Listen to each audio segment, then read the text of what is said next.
Hapa ni Miomboni, katikati ya mji wa Iringa.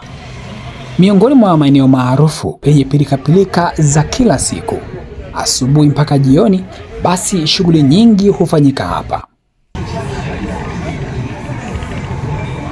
Kama wewe ni mkazi wa Iringa ama mwenyeji wa Iringa ama ni mtu ambaye mara kadhaa umekuwa ukitembelea mji wa Iringa, bila shaka utakuwa umefika eneo hili.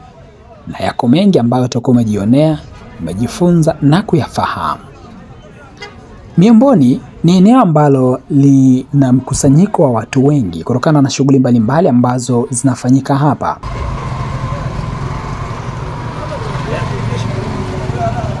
Uwepo wa kituo cha bajaji zinazosafiri kutoka hapa kuelekea Ipogoro na maeneo mengine, lakini pia kutoka hapa kuelekea Kiesa na maeneo mengine, ni miongoni mwa sababu ambazo zimefanya eneo hili kuendelea kuwa eneo maarufu lenye mkusanyiko wa watu wa kila aina.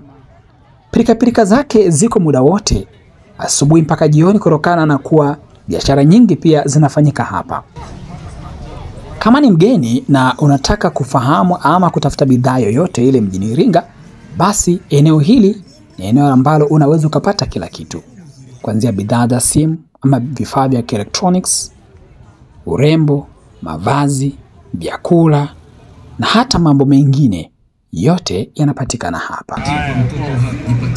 Historia ya eneo hili ni miongoni mwa maeneo ambayo yamekuwa maeneo ya kibiashara kwa muda mrefu, tangu enzi za ukoloni.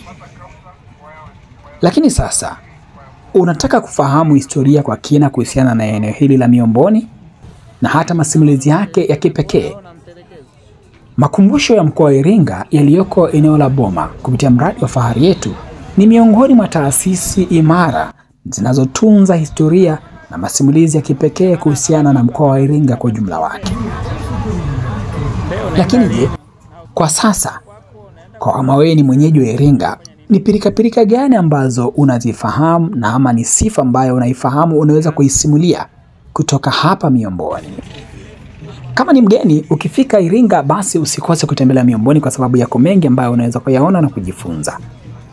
Mimi ni Mbushi Kwilasa na hii ni Travel TV. Kazi yangu mimi ni kukuonyesha na kukueleza juu ya mengi ambayo yanapatikana, ambayo hayazungumzwi sana lakini ya maana ya kihistoria, kiutamaduni na hata mira, na yale ambayo yanapaswa kuwa ni sehemu ya kujua wapi tumetoka, wapi tunaelekea.